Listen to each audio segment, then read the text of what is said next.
The desert morning rose pale as old parchment, cool enough that May's breath showed in faint wisps before fading into the empty air. She had been walking for hours, dust clinging to her skirt, her boots worn thin at the heel. Each step stung, but stopping meant remembering, and remembering was worse than pain. The land around her stretched wide and unforgiving, a sea of gold and rust, a lonely horizon. A place that swallowed sound. But somewhere inside that silence, May found the first small thing that resembled hope: smoke, a thin line curling upward beyond a ridge, like a quiet invitation. Her legs carried her before her mind could think. She climbed the rocky slope, palms scraping, breath tearing in and out. When she reached the top, she paused and the breath left her entirely. Below stood a small cabin nestled among juniper and mesquite. Modest, weathered, alive. She hesitated only a heartbeat before making her way down. The knock she gave the door was barely a whisper, but it opened instantly. A man stood there.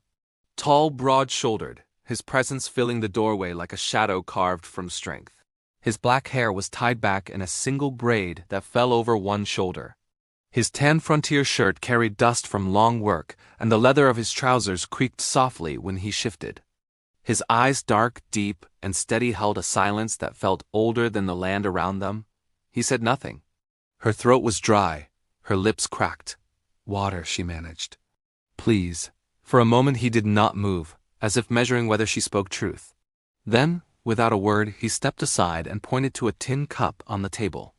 She drank greedily, each swallow burning down her throat. When she finally looked up, he was still watching her, calm, unreadable, like someone who had seen storms far worse than stray travelers. "Thank you," she whispered. He nodded once. "You're far from any road." His voice was low, steady, carrying a strength that didn't need to be shown. It was simply there. "I was trying to reach the station at Siena," she lied poorly. "There's no road east to Siena," he said, the barest flick of his eyes telling her he knew the truth. Her shoulders sank. "I must have been confused." He didn't press. Instead, he motioned toward a chair. "Sit, you look ready to fall." She obeyed. The cabin smelled of wood smoke and leather, and something warm simmered in a pot by the stove. He set a bowl before her, a simple stew of beans and pork. She ate like someone who had never known food. "You can stay here till morning," he said. "After that, the trail west is safe." She nodded, though she felt her heart tighten unexpectedly. Safety. A word she had forgotten. "What's your name?" she asked quietly. He paused only a moment. "Call me Rowan." The name suited him, rooted, strong, carved from earth. As dusk crept across the valley and the fire softened the hard edges of the room, May felt something she hadn't felt in a very long time. She felt the world stop running. And for one night, she allowed herself to breathe. The fire in Rowan's cabin had burned down to a warm glow by the time the sky outside faded to deep indigo. May sat close to the hearth, her fingers spread toward the heat, letting the stiffness of her long walk ease from her bones. Every now and then she glanced toward Rowan, quiet, solid, working in the soft lamplight as if her presence changed nothing in his world. He sat at the small workbench, repairing a leather strap with skilled, patient hands. His long black braid shifted when he leaned forward, brushing against the shoulder of his tan shirt. His movements were slow, careful, almost ceremonial. Everything about him spoke of a man who had learned to survive by respecting every moment, every task. Outside, the wind rattled the shutters, and May flinched before she could stop herself. Rowan didn't look up, but his voice came low and steady. "Nothing out there but coyotes and night wind." She nodded, embarrassed by her reaction. "Old habits," she murmured. Rowan didn't ask what she meant. He only tied off the leather strap, set the mended bridle aside, and rose to check the door latch. His boots made no heavy sound on the wood. He moved like someone who carried his strength quietly.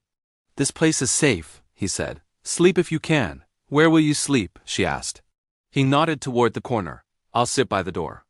In case the storm comes down the ridge." May knew he was lying. The sky was clear.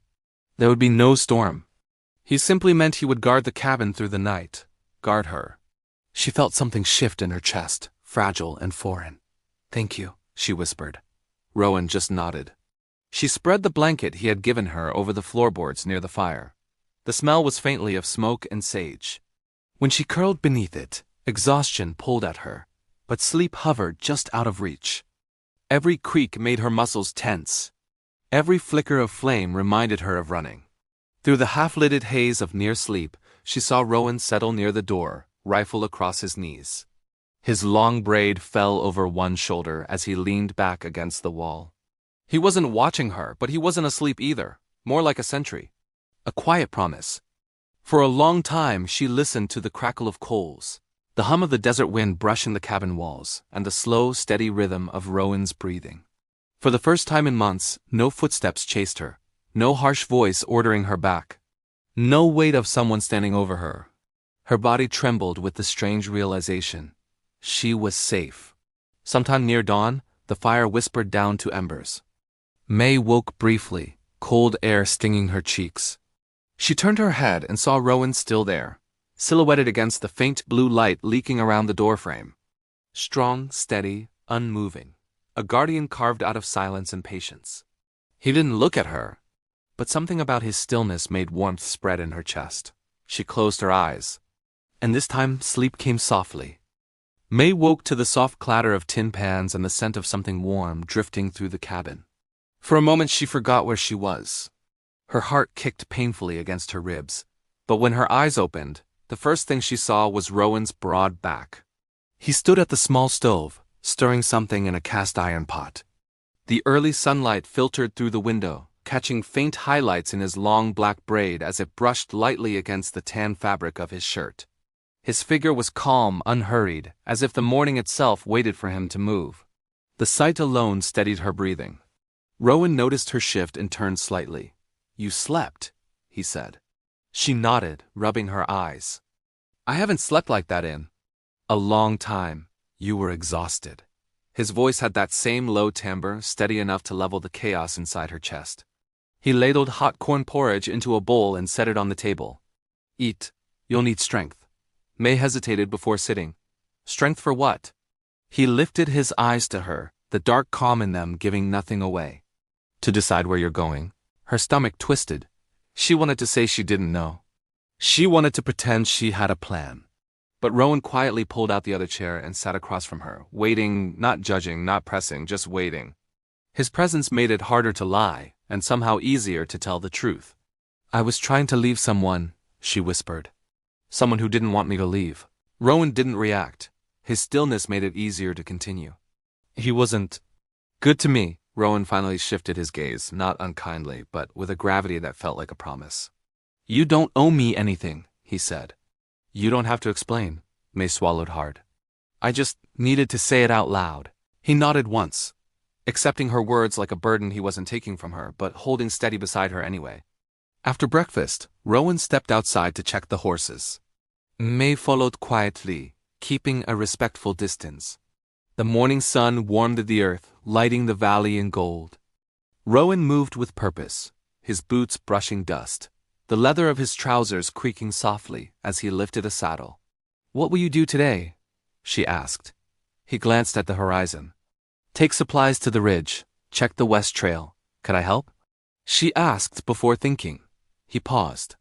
"You don't need to, I know," she said. "But I want to." Rowan studied her for a long moment. Not in suspicion, but in that quiet, measuring way of his, like he was making sure the choice was hers, not someone else's shadow forcing her. Then he nodded. "All right." He handed her a water canteen. Their fingers brushed, a brief moment that sent warmth rushing up May's arm. Rowan didn't react outwardly, but something softened in the set of his jaw. They walked out together into the sunlight, two silhouettes against the vast, bright land. For the first time, May wasn't walking alone. The sun had barely climbed the sky when May and Rowan set out along the narrow trail that wound behind the cabin. Dust rose at their steps, drifting lazily in the warm morning air. Rowan led with quiet certainty, his long black braid brushing against the tan fabric of his frontier shirt as he moved. His stride was steady, patient, never rushing her, never slowing too much. Always balanced. May followed close behind, matching her steps with his. For hours she had walked alone, terrified of every shadow. Now walking beside him felt different, safe, like the land itself was less harsh when he was near. They reached a ridge overlooking a valley bursting with desert sage and wild sunflowers. Rowan stopped and lifted a hand, signaling her to pause. He scanned the horizon with that same sharp, silent focus he carried in everything he did. "What do you see?" May asked softly. He didn't answer at first. His eyes narrowed slightly, tracking something far off. Then he shook his head. "Just a mule deer. Nothing dangerous." May let out a breath she didn't realize she'd been holding. "You notice everything," Rowan shrugged lightly. The leather of his trousers shifted with the motion. "You learn to listen to the land. It speaks before anything else does." She took a step closer. "And what is it saying now?" Rowan looked at her, and for the first time she saw a faint, almost invisible curve at the edge of his mouth. Not quite a smile, just a softening, like clouds breaking apart. "That you're safe here," he said. The words struck something deep inside her, something tender and bruised. They continued along the trail, gathering fallen branches, checking small traps Rowan had set days earlier. He moved with an efficiency born from years of living alone on the land. When he lifted a log, his muscles tightened beneath his shirt, and May felt heat rise in her face for reasons she didn't want to name. They stopped beneath a lone juniper tree, its branches twisted by wind. Rowan handed her a small bundle of wild berries. "Try these." She tasted one cautiously, then smiled. "They're sweet," Rowan nodded. "Best in the early season." His calm steadiness made it easy to forget fear, easy to breathe. They rested there for a moment, the silence between them warm instead of empty. May watched a hawk circling high above and found herself whispering, "I used to dream of running away. Of finding a place where my life didn't feel like a cage." Rowan didn't look at her, but the quiet shifted slightly, just enough for her to feel him listening. "You're far from that cage now," he said. Her throat tightened. "I don't know where I belong. You don't have to know today." His words were simple, but they settled over her like shade in the summer heat. When they finally walked back toward the cabin, the sky glowing orange behind them, May felt something she hadn't felt in years. Possibility. And though Rowan walked a few steps ahead, the steady sway of his long braid in the sunset made her feel like she was following a path she was meant to find. By the time Rowan and May reached the cabin, the sun had dipped low behind the ridge, washing the land in copper and rose. Shadows stretched long across the dirt, and the air cooled just enough to raise small goosebumps on May's arms. Rowan pushed open the cabin door, letting her step inside first, his quiet habit of protection showing even in small gestures. The interior glowed with fading daylight, warm and familiar now. May watched as Rowan set down the bundle of wood they had gathered. His long black braid shifted softly against his back, the tan of his frontier shirt catching the last golden light. He moved with that same calm certainty, silent strength that needed no announcement. It steadied her more than she wanted to admit. "Sit," Rowan said gently. "You've done enough walking for one day." May sank into the chair by the table, feeling the soreness settle in her legs. "I didn't expect to keep up with you," she said with a faint laugh. Rowan glanced at her, just a brief flick of his eyes, warm but unreadable. "You kept pace better than most." Her chest tightened at the unexpected praise. She looked down at her hands, twisting them together. "You don't talk much," she said quietly. "No need to," Rowan replied, placing the wood beside the stove. "Words are heavy. Best used when they matter." May looked up at him. "Do mine matter?" Rowan paused. Slowly he turned toward her fully. The quiet in the room deepened, like even the fire waited. "Yes," he said. "They do." Her breath hitched soft, involuntary. A long moment passed between them, warm and still. Then Rowan moved to the stove, stoking the fire. The leather of his trousers whispered softly with each shift, grounding her in his presence. "You should stay another night," he said without turning around. "The trail west is long, and you're not ready." May swallowed. "You don't even know me." Rowan stirred the pot he had left simmering from earlier. "I know enough." "What do you know?" she asked, her voice small. "That you're running from someone who took too much." His tone didn't harden, just deepened. "And that you've carried fear long enough." She blinked, her eyes stinging. She had expected judgment, maybe pity, never understanding. And what else? She whispered. Rowan turned, ladle still in hand. His gaze settled on her with a softness she hadn't seen before, like sunlight slipping through an open door. That you deserve a place where you can breathe without looking over your shoulder. A pause. And until you find it, this cabin is yours. The words struck her so deeply she couldn't speak. Rowan turned back to the stove, giving her space to gather herself. The quiet comfort of his presence settled around her again, the grounding weight of someone who offered protection without demanding anything in return. After a long breath, May spoke. Rowan, he hummed in acknowledgement. Thank you. He didn't smile, but the line of his shoulders eased, just slightly. Eat, he said softly. Rest. Tomorrow will be easier. And for the first time in her life, May believed it might be true. The night settled around the cabin like a warm blanket. May sat near the hearth, knees tucked to her chest, watching the fire flicker across the wooden walls. Outside, the desert air hummed softly, a calm lullaby of wind and distant crickets. Rowan finished hanging his tools by the door, his movements precise and unhurried. His long black braid brushed his shoulder as he turned, the tan fabric of his shirt carrying the faint scent of sun and dust. You're restless, he said simply. May blinked in surprise. How do you know? Rowan leaned his rifle against the wall. Your breath, too quick. And you keep looking at the window like someone's out there. She hadn't realized she was doing it. I'm sorry, she murmured. Old reflexes. Rowan shook his head. No need to be sorry. He stepped closer, not touching her, but close enough that she felt the quiet strength he carried steady as the earth beneath them. The leather of his trousers made a soft creak as he crouched beside her. You're safe here, he said again, in that steady tone that grounded her more than any lock or wall ever could. May nodded, but her throat felt tight. I don't know how to stop. Expecting danger, Rowan looked into the fire, his profile calm and resolute. Danger doesn't vanish overnight, but you're not facing it alone anymore. The words sank into her like warmth after a long freeze. For a moment, neither of them spoke. The firelight danced along Rowan's braid, catching subtle glints of black and copper. His presence filled the small cabin reliable, protective, without effort. Tell me something about you, May said suddenly, needing the distraction. Rowan's brow lifted. Like what? Anything, she said softly. Something real. He considered this, then sat on the floor beside her, stretching his legs out with a calm heaviness. I grew up near the river tribes, he began. My mother taught me the old languages. My father taught me how to hunt and live with the seasons. May listened, mesmerized by the low rhythm of his voice. I left when I was young, he continued. Too many shadows in a place that should have been home. What kind of shadows? She asked gently. Rowan shook his head. Old memories. Not worth reopening. Then he glanced at her. Everyone carries something? She nodded slowly. And this cabin? How did you end up here? It was quiet, he said simply. Quiet felt right. May hugged her knees tighter. You've been alone for a long time. Rowan didn't deny it.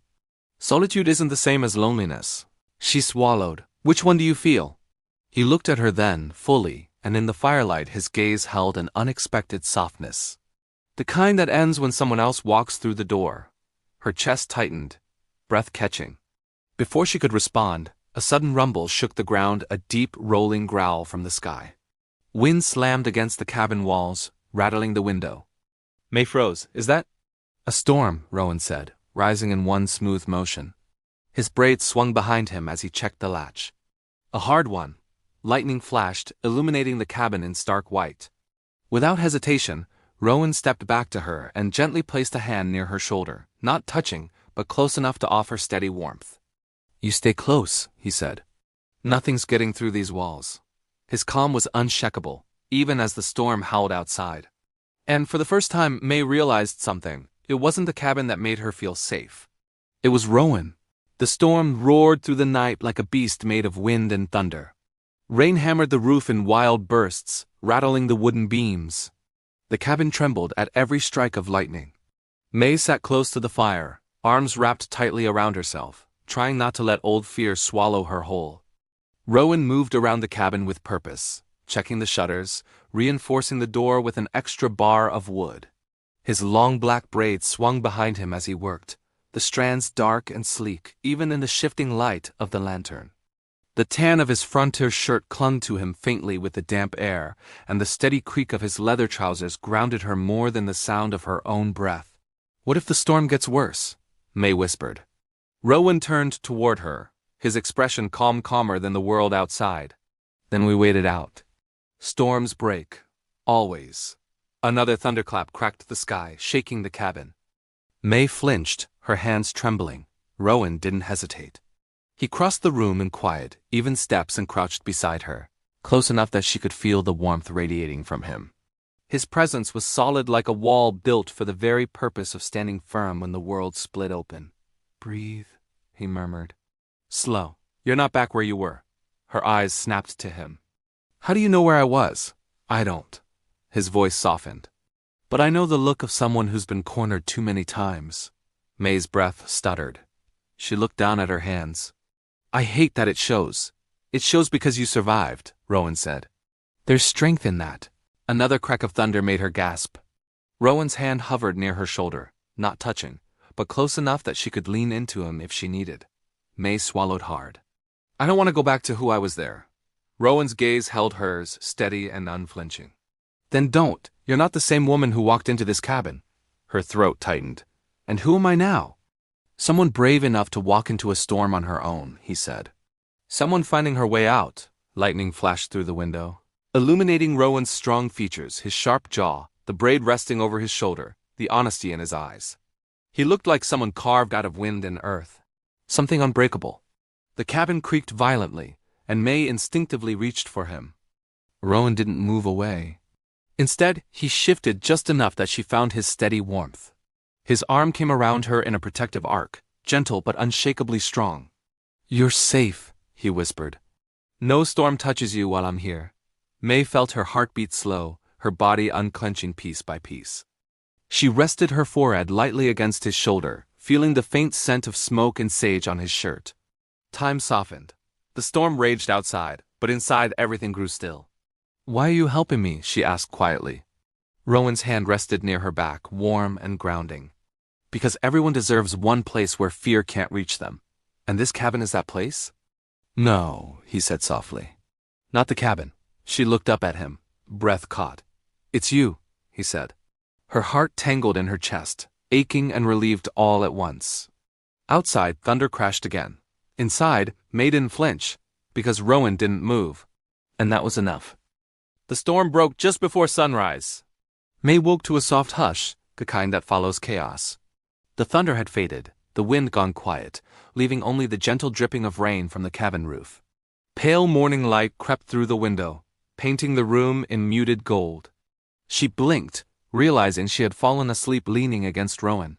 He sat beside her still, back against the wall.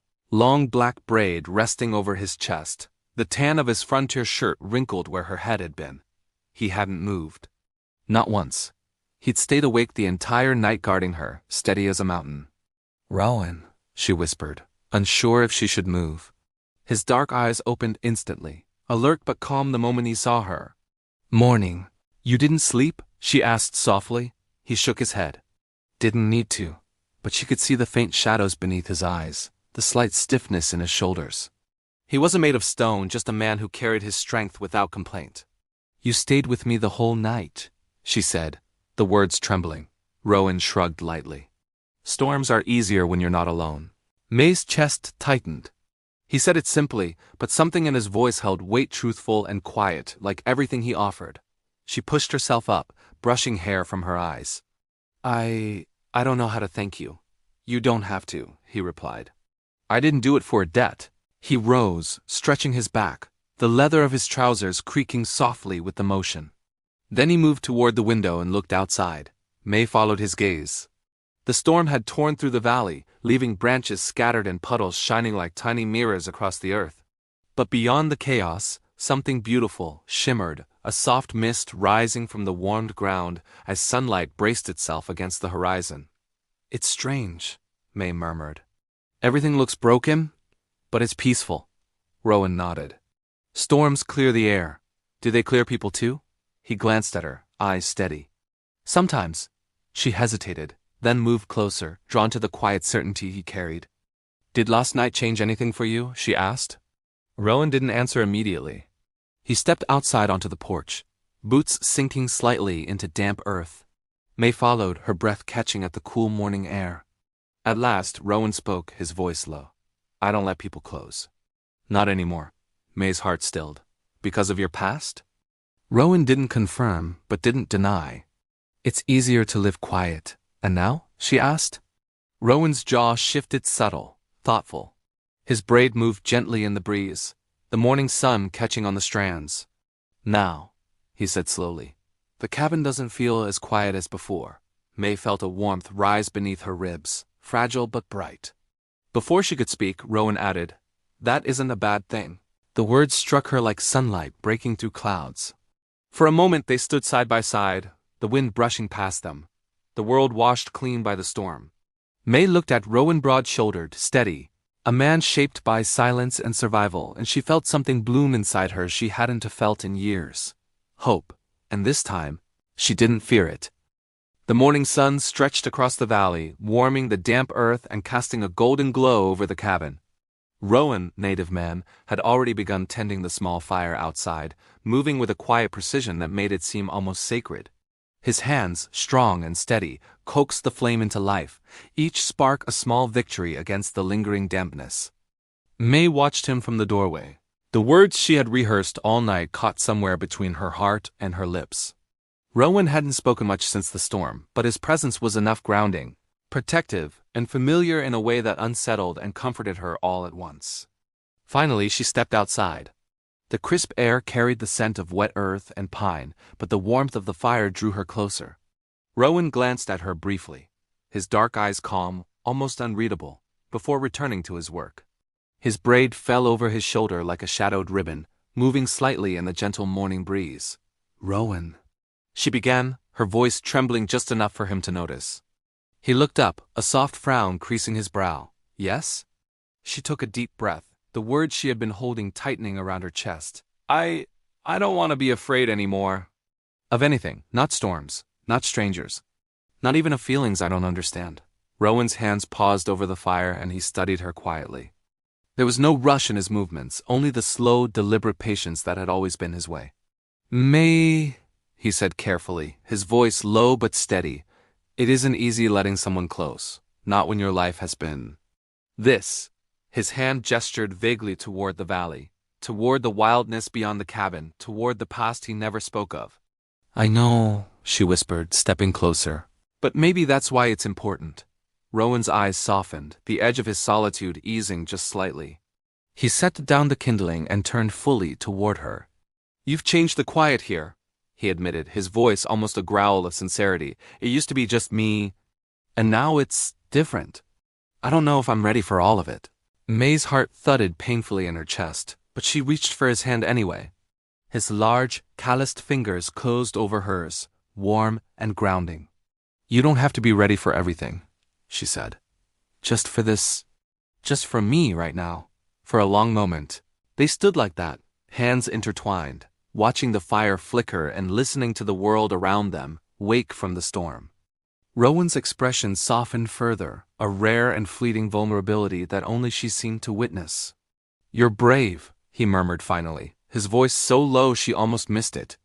"Not just for surviving, but for feeling." Her lips curved into a smile, a fragile, tender thing that reached her eyes. "And you?" she asked, teasing lightly, though her voice shook with emotion. "Are you brave enough to let me in?"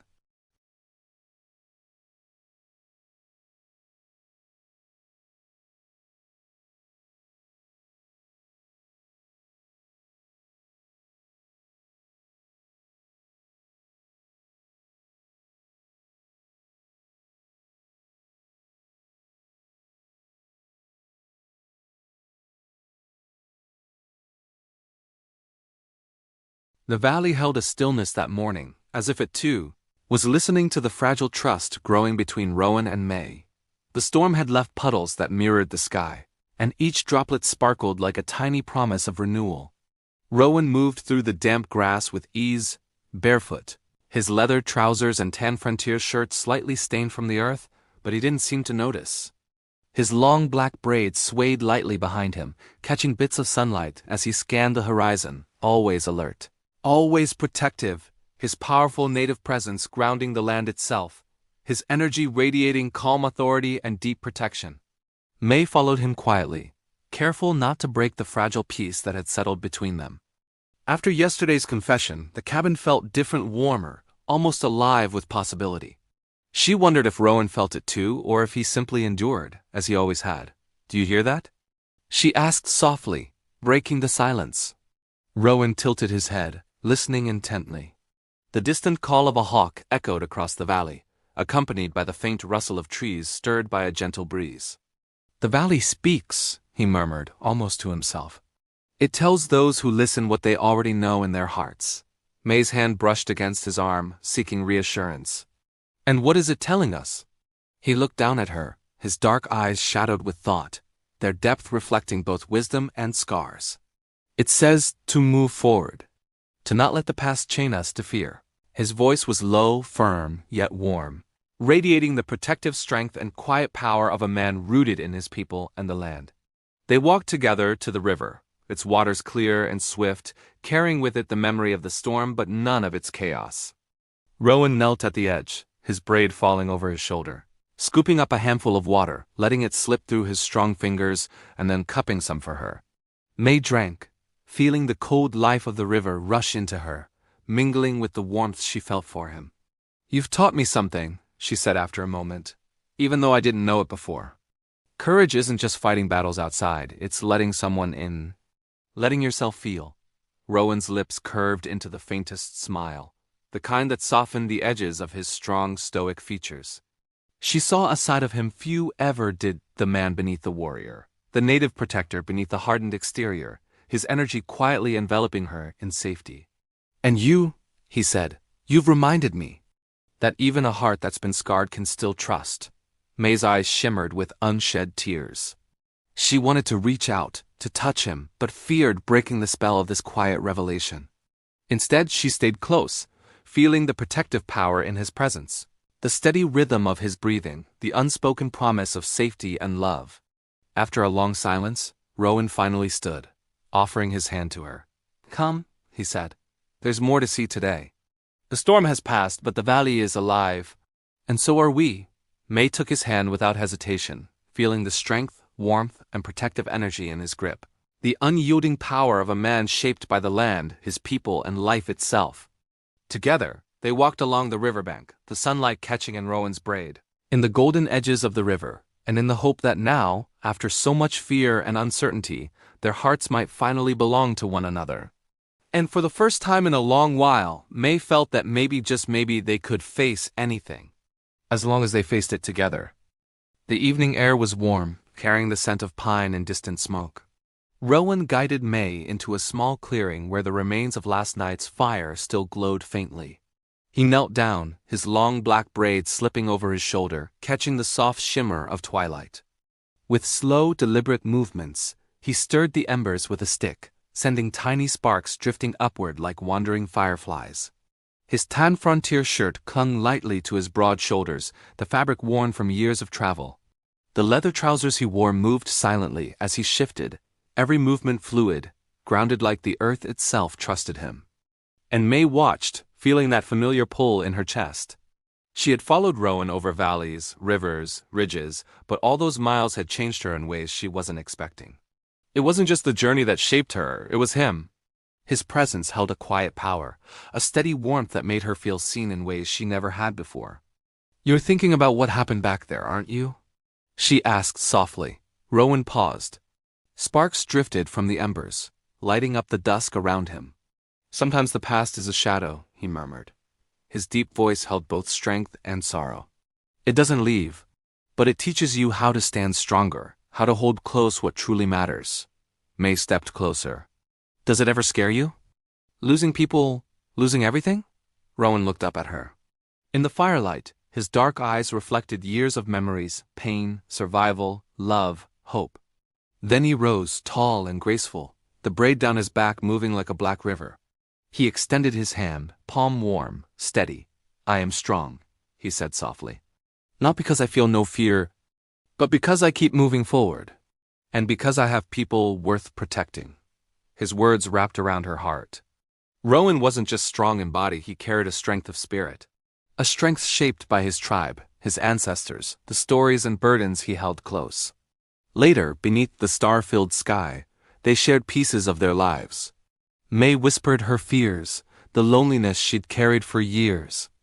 Rowan spoke of the teachings from his people, of honor, responsibility, and the weight of remembering. With every story, every breath, the walls between them fell away. When Rowan's hand brushed hers tentative at first, then sure May felt her pulse catch. "May," he said, voice low, warm, "we cannot change what has happened before. But we can choose what comes next. And I choose to walk that path with you." Tears filled her eyes. She leaned into him, feeling the steady beat of his heart beneath his shirt, feeling safe. "I choose that too," she whispered. And under the vast, star-strewn sky, with the night alive around them, Rowan and May understood something deep and true. Love was not a brief warmth. It was a fire that endured, healed, and guided them through every storm yet to come. The sun had barely crested the horizon when Rowan and May broke camp. Morning mist curled between the trees like pale, ghostly fingers, brushing against their legs as they walked. The forest was beautiful, but beneath the calm lay a taut, unspoken tension. Rowan felt it long before May did. His senses, finely honed from years of living with the land instead of against it, were alert, reading every whisper of wind, every shift in the earth. His long black braids swung gently against his back as he scanned the shadows, the tan frontier shirt stretching over his broad shoulders each time he breathed deeply. He moved with the silent confidence of a guardian one who protected not only the path they walked, but May's heart, which he now held with quiet fierceness. "I feel like we're being watched," May whispered, her voice barely more than breath. Rowan didn't dismiss her fear. He simply nodded, his hand brushing the hilt of the knife at his side. "The land speaks," he murmured. "Not all eyes in these woods are kind. We move carefully, always carefully. Fear slows the feet and clouds the mind. We cannot afford either." They pressed deeper into the forest. The mist thinned, but the sense of danger only grew. Soon they found footprints on the soft earth, too many, too fresh. Rowan crouched, fingertips brushing the tracks with practiced precision. "They're close," he muttered, eyes narrowing. "But so are we, and we are ready." May's heartbeat thudded in her ears. She had chosen this path, chosen to follow Rowan across wilderness and uncertainty. She trusted his strength, but the idea of danger lurking just beyond the next tree made her breath hitch. Instinctively, she reached for his hand. His fingers closed around hers, firmly warm, steady, unshaken, one simple touch. One unspoken promise. "No harm will reach you." "Not while I stand." Hours passed, trees thickened, shadows stretched long and thin. Then a rustle, May's breath caught. A man stepped from behind a pine trunk, his posture guarded, his eyes sharp. Rowan instantly shifted, his stance grounding like a tree digging into the earth. His muscles tightened beneath his shirt, ready to spring. "Stay behind me," he commanded softly, but his voice carried the weight of stone. The stranger held up his hands. "I mean no harm," he said. "I bring news of the settlement ahead. Danger is coming. You need to be ready." Rowan did not move. His gaze assessed every detail, posture, breath, truth in the man's eyes. Only after several heartbeats did he give a slight nod. May stayed close, following Rowan's silent instruction without question. "Speak," Rowan said. "Time is not a luxury." The stranger told them everything: bandits raiding homes, families scattered, desperate survivors waiting for help that had not come. Rowan listened with a tightening jaw, but his eyes kept flicking to May, as if reassuring himself she was safe beside him. May saw it, the storm building behind his calm exterior. A man who felt deeply. A man who carried responsibility like a sacred duty. Finally, Rowan stepped forward, voice quiet but burning with resolve. "We do not flee from the battles the world sets in our path. We go to them, with purpose, with caution." His hand brushed lightly against May's, grounding her. "We will help. And we will survive. Together." May swallowed hard, overwhelmed not by fear but by admiration. Rowan's courage wasn't loud, it was steady, rooted in love, honor, and the ancient strength of his people. As they turned toward the troubled town, Rowan walked ahead with confident strides, his braids swaying, the leather of his trousers whispering against tall grass. May followed close, knowing that no matter what shadows awaited them, their bond would not break. Together, they were stronger than any danger. The small town rose at the edge of the forest like a wavering mirage, its wooden buildings standing still beneath the harsh late-afternoon sun. Rowan native man, and May slowed their pace as they approached. The air carried the scent of dust, lingering smoke, and fear, an uneasy mixture that settled heavily over the quiet streets. Rowan moved with instinctive caution, a silent shadow with purpose, his long black braid brushing against his back as he scanned rooftops, alleys, open doorways. Every muscle in his broad frame remained poised, ready. His presence alone was enough to steady May's racing heart. She stayed just behind him, trusting the protection in every step he took. "Do you think they'll need us?" she asked, trying to keep her voice steady. Rowan didn't answer at once. He crouched behind a low fence, the tan frontier shirt stretching over his shoulders as he observed the town with sharp focus. After a moment, he nodded. "They need help," he said quietly. "But strength listens before it acts. We must learn what happened here. Patience is our ally." His calm certainty soothed May. She had seen Rowan face storms, wild beasts, and ruthless foes without flinching. Yet around her, he carried a gentleness, a warmth that softened the harsh edges of the world. She felt it now, even in the midst of danger. As they moved deeper into the town, the signs of raids became unmistakable. Shattered windows, abandoned carts, torn fabrics fluttering in the wind. Children clung to their parents, and elders sat on porches with hollow, wary eyes. Each wounded corner of the town pressed a heavier weight onto Rowan's shoulders. His jaw tightened. His braids swung at his back with each strong stride. He spoke few words, but his presence carried a vow only he could make. He would protect them. Every one of them. A sudden shout tore through the air. Bandits again. A group of them had returned, trying to steal livestock from the remaining farms on the outskirts. Rowan didn't hesitate. He stepped forward, May close behind but out of danger as he had taught her. His leather trousers whispered against the ground as he approached the intruders with steady, purposeful steps. "Stay behind me," he murmured, not out of fear, but out of devotion. Rowan faced the bandits like a force of nature, calm, imposing, unshaken. His voice carried no rage, only authority. "This ends now," one bandit lunged. Rowan moved in a blur, swift, precise, controlled. He disarmed the man with a fluid twist of his arm, the motion clean and confident, choosing restraint over violence but leaving no doubt who held the power. The remaining raiders hesitated, shaken by the sheer strength in his calm demeanor, before fleeing into the trees. When silence settled again, townsfolk emerged slowly, relief softening their frightened eyes. Rowan gave them no boast, no speech, only a respectful nod, a promise of safety in his steady gaze. May came to his side, her hand resting on his warm arm. "You saved them," she whispered, emotion thick in her voice. Rowan turned to her, his dark eyes softening with something deeper than pride. "We saved them," he corrected gently. "Together, strength is not mine alone. It is shared with you." A faint smile lifted his lips, rare but filled with tenderness. And as they stood amidst the recovering town, broken but hopeful, May felt her heart swell with certainty. Rowan's courage was not just in his physical strength. It lived in his loyalty, in the calm fire within him, in the way he carried others with quiet compassion. With Rowan beside her, she knew, no shadow, no danger, no trial could break the bond they had forged. Together, they would face anything and only grow stronger. The sun dipped low behind the hills, casting long shadows over the town. Rowan moved with quiet purpose, his presence a steady anchor amid the bustling recovery. His tan frontier shirt clung to his strong frame, and his long black braids swayed gently as he guided the townsfolk.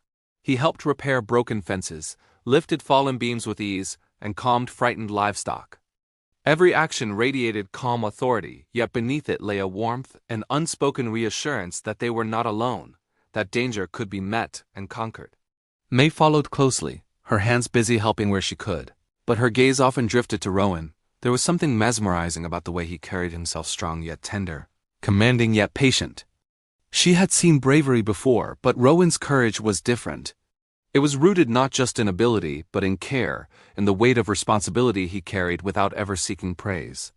As the townsfolk worked, a young girl approached Rowan cautiously, holding a small, tattered doll. "Sir," she whispered, voice trembling, "thank you for saving us." Rowan knelt down, his braid falling over his shoulder as he brought himself to her level. His dark eyes softened. "You are brave too," he said gently. "Courage isn't just fighting, it's standing tall when fear is all around you." He offered her a reassuring smile, then handed the doll back, take care of her.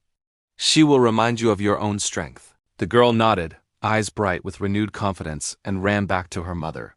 Rowan rose, brushing dust from his leather trousers. May approached, her hand settling on his arm. "You inspire them," she said quietly, admiration warming every word. "All of them. And me." Rowan's gaze softened, the tension easing from his shoulders. "We inspire each other," he replied. "Every act of kindness, every brave choice, it ripples. That is how we endure, how we grow stronger together." Evening fell and the town gathered around a small bonfire. The crackling flames illuminated Rowan's features, the long black braid resting neatly over his shoulder, the soot-dusted shirt stretched across his broad chest, the reflection of firelight dancing in eyes filled with strength and deep compassion. He spoke little, but his steady presence spoke volumes. May stood beside him, feeling the warmth of the fire mirrored in the warmth of his gaze. Then, without warning, a distant horn echoed through the valley.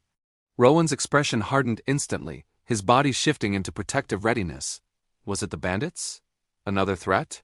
He scanned the horizon with sharp instinct. But when May's hand found his, some of the tension loosened in his shoulders. Her trust grounded him like the earth beneath his feet. "Whatever comes," he murmured, voice low and sure. "We face it together," May nodded, her heart swelling with a mixture of fear and hope. She realized then that their bond was unbreakable. It wasn't only survival or bravery, it was love, forged quietly in shared struggles. In moments of gentle strength, in the silent understanding that they would protect each other no matter the cost. As stars appeared one by one over the recovering town, Rowan and May stood side by side, a living promise to everyone around them. That strength tempered with compassion could heal wounds, conquer fear, and spark hope. And in that silent, glowing night, May knew that the greatest adventure and truest happiness was not in the battles they faced, but in the hearts they nurtured along the way. The first light of dawn crept over the horizon, painting the town in soft gold. The air was fresh, carrying the faint scent of pine and earth, a reminder that the trials of yesterday were behind them.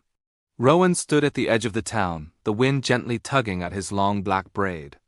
His tan frontier shirt and weathered leather trousers bore the marks of countless challenges, yet he radiated an unshakable calm, symbol of resilience, heritage, and hope. His strong frame, steady posture, and quiet presence made him look like a guardian carved from the very earth he protected. May approached, carrying a basket of freshly baked bread. She stopped beside him, their shoulders brushing, and offered a soft smile. "It's finally peaceful," she whispered. Rowan's eyes scanned the horizon sharp, observant, instinctive, then soft as he looked at her. "Not just peaceful," he said, voice low but warm, carrying the depth of a man shaped by the land and his people. "Strong, safe, because we endured, because we stood together." They walked through the town, hand in hand.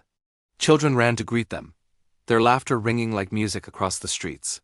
The townsfolk moved with renewed purpose, rebuilding homes and lives with a sense of unity they had never known before. Every grateful glance toward Rowan acknowledged the strength he had lent them, though he never sought recognition. His strength had always been quiet, steadfast, rooted in the desire to protect, to uplift, to guide traits passed through generations of teachings and hardship. At the center of the town, the old chapel that had once been abandoned was now a place of gathering once more. Rowan helped hoist the final beam into place, his muscles flexing under the worn fabric of his shirt, braid swinging over his shoulder as he worked with practiced precision. Sweat mixed with dust on his tanned skin, but his movements remained steady, controlled, confident. Beside him, May offered encouragement, her presence a gentle reminder that courage was not always solitary. As the sun climbed higher, Rowan and May stepped back to admire the town's transformation.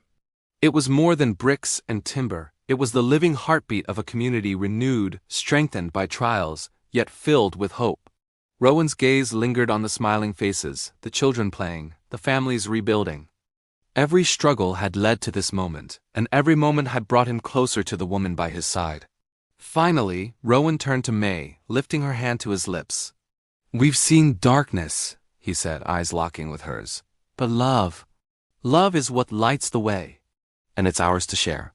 Tears welled in her eyes, but they were tears of joy, of relief, of a love that had weathered storms yet remained unbroken. "And I'll share it with you always," she whispered. The townsfolk gathered around, sensing the significance of the moment. Rowan, the strong native man with the long black braid, tan frontier shirt, and leather trousers, had become more than a protector. He was a symbol of hope, resilience, and the quiet power of steadfast love. May's presence beside him spoke of partnership, trust, and the joy of finding one's other half in a world that had once seemed uncertain. As they stood together, the sun fully rising, casting golden light across the town, Rowan and May knew that the hardships behind them had only strengthened the bond they shared. Their journey had been filled with fear, danger, and loss, but it had also brought laughter, courage, and an unshakable connection. Hand in hand, they faced the horizon, hearts full, souls intertwined, ready to embrace the life they had fought so hard to protect, a life filled with love, hope, and the promise of every new dawn. The town thrived, the people flourished, and Rowan's quiet strength, paired with May's unwavering heart, became a legend whispered in gratitude for generations to come. From their first meeting in the quiet forest, to the trials that tested their hearts, Rowan the strong, native man with his unwavering courage and May with her gentle spirit showed us that true love grows through trust, hope, and resilience. Every part of their journey is filled with emotions that touch the heart and leave a lasting impression. Which part of their story touched you the most? Comment below with your favorite part. Don't forget to subscribe for the full story and more heartwarming tales.